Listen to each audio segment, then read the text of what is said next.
और इसी गांव की लड़ाई जो है भरत भूषण तिवारी लड़ रहे थे। साल भर का बना हुआ था और साल भर में ही गंगा नदी में लोगों का हंसता खेलता जो घर था उसका मलबा चीख चीख कर कह रहा है कि किस तरीके से लोग जो है यहाँ पे लाचार हुए होंगे। उसके बाद सरकार की ओर से क्या कुछ मिला? 1,20,000। मात्र 1,20,000। हाँ, जैसे 14 लाख का घर आपका नदी में समा गया, अब बदले में 1,20,000। भरत भूषण तिवारी जो आरोप लगा रहे थे उन आरोपों के पीछे क्या कुछ सच्चाई है? जमीन नहीं मिला, अहीर बाभन भूइहार की जमीन न मिलेगा।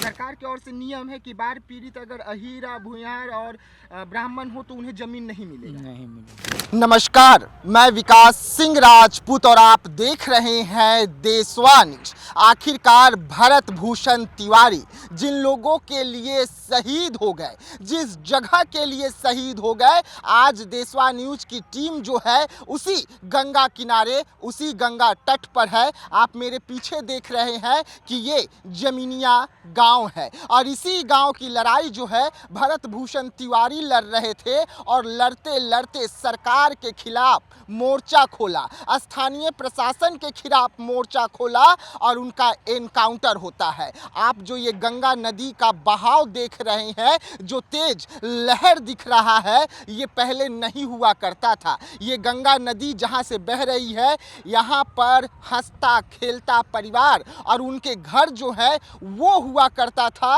और दूर तक जहां तक आपको टापू नजर आ रहा है, आपको जो उजला माटी है गंगा का वो नजर आ रहा है, वहां तक घर हुआ करते थे। लेकिन बीते 1 साल पहले की अगर हम बात करें तो गंगा का प्रकोप जो है वो देखने को मिलता है और गंगा अपनी रौद्र रूप जो है जमीनिया गांव को दिखाती है और पूरा का पूरा जमीनिया गांव जो है वो गंगा नदी के कोख में समा जाता है। और इसी लड़ाई को भरत भूषण तिवारी लड़ रहे थे। दूर तक अगर आपकी नजर जाएगी तो आज भी लोगों का हंसता खेलता जो घर था उसका मलबा चीख चीख कर कह रहा है कि किस तरीके से लोग जो हैं यहाँ पे लाचार हुए होंगे, बेबस हुए होंगे, अपने आसियानों को अपने आंखों के सामने उजड़ते हुए देखे होंगे और उसके बाद जो लोग हैं वो सीधा इस ओर आ गए। अब हम आपको दूसरी तस्वीर जो है सरकार की वो दिखाते हैं। ये दूसरी तस्वीर है, जहाँ तक आपकी नज़र जाएगी वहाँ तक आपको घास फूस से जो घर बनता है टाटी मरई का, जिसे गाँवों में कहा जाता है, वो घर आपको नज़र आ रहे होंगे। और ये सभी बाढ़ पीड़ित है। ये सभी का हंसता खेलता जो गांव था वो गंगा नदी के कोख में समाया और उसके बाद अब इस छोर जो है ये लोग आ गए हैं अपने पूरे सामान को लेकर। लेकिन सरकार पर जो गंभीर आरोप लगे उसी की पड़ताल करने के लिए देशवा न्यूज की टीम जो है आज यहाँ पर पहुँची है। हमने आपको तस्वीर भी दिखाया कि किस तरीके से इस वक्त काम जो है वो जोरों पर चल रही है। लेकिन ये तस्वीर हैरान करने वाली है कि जहाँ पर सरकार को इन लोगों के साथ खड़े रहना चाहिए था, वहाँ पर लोग जो हैं किस तरीके से बेबस और लाचार हैं अपने घरों को गंगा नदी में समाते हुए देखने के बाद। और सीधा हम लोगों से जुड़ेंगे। क्या नाम हुआ चाचा आपका? धर्मशील यादव। यादव जी हैं। हाँ। अच्छा, आपका घर कहाँ था? वो स्कूल कबूतर था वहाँ दरिया में। दरियाओं में था, मतलब नदी में समा गया घर? हाँ हाँ, बह गया। हाँ, नया मकान था। नया मकान था? 2 ठो। नया मतलब कितना नया था आपका मकान जो था? कितना? साल भर का बना हुआ था और साल भर में ही गंगा नदी में समाया। हाँ। उसके बाद सरकार की ओर से क्या कुछ मिला? 1,20,000। मात्र 1,20,000। हाँ, जैसे घर पीछे कमदी के नाम था। तो 1,20,000। 20,000। और उसके बाद में जमीन उमीन नहीं मिला। जमीन नहीं मिला। अहीर बाभन भूइहार की जमीन न मिलेगा। अहीर बामहन या भूइहार को जमीन नहीं मिलेगा, ये कौन बोला? सरकार की ओर से नियम है।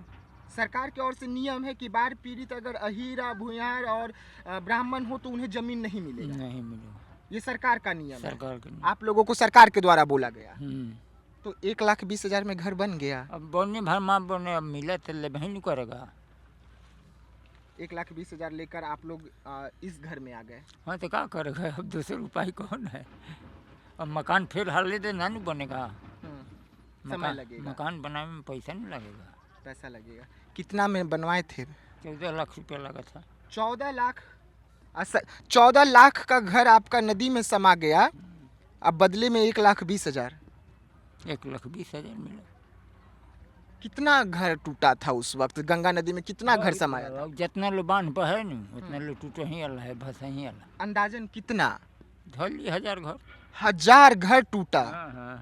और आपको पैसा मिल गया, और ऐसे कितने लोग हैं जिन्हें कुछ नहीं मिला? कितने लोग को, बहुत लोग को अभी नहीं मिला है। कुछ नहीं मिला है। ना।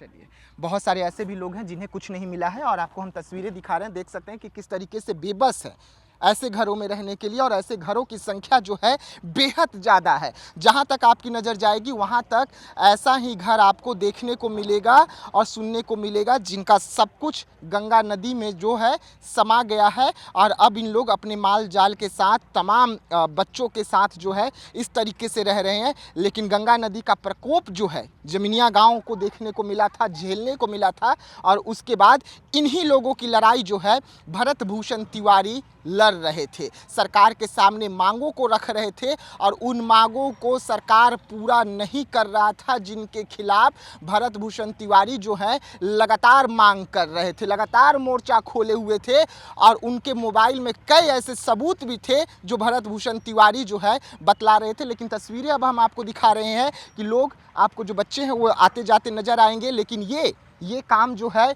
अब चल रहा है। ये काम इसलिए चल रहा है क्योंकि गंगा नदी का प्रकोप जो है एक बार फिर से देखने को मिलेगा। ये काम इसलिए अभी ज़्यादा तेज हो गया है क्योंकि अब से कुछ दिन में, 1 महीने बाद, 2 महीने बाद अगर हम बात करें तो गंगा नदी का स्तर जो है वो बढ़ेगा, और इतना बढ़ेगा कि कहीं फिर से एक गांव में पानी न एंटर हो। इसको लेकर तुरंत तीव्र गति में जो आपको सरकारी काम है वो दिख रहा होगा। आनंद फानंद में जो सरकार है वो एक्शन पर है, लेकिन इन लोगों की आवाज़ बनकर, इन लोगों की लड़ाई जो है लगातार जो है भरत भूषण तिवारी लड़ रहे थे, जिनका खामियाजा उन्हें भुगतना हुआ जान गंवाकर। और ये तस्वीर इसलिए हम आपको दिखाए क्योंकि हम ये जानना चाहते थे कि आखिरकार भरत भूषण तिवारी जो आरोप लगा रहे थे, उन आरोपों के पीछे क्या कुछ सच्चाई है। भरत भूषण तिवारी जो है, जो लगातार सरकार को घेर रहे थे, उसके पीछे की बड़ी वजह क्या रही,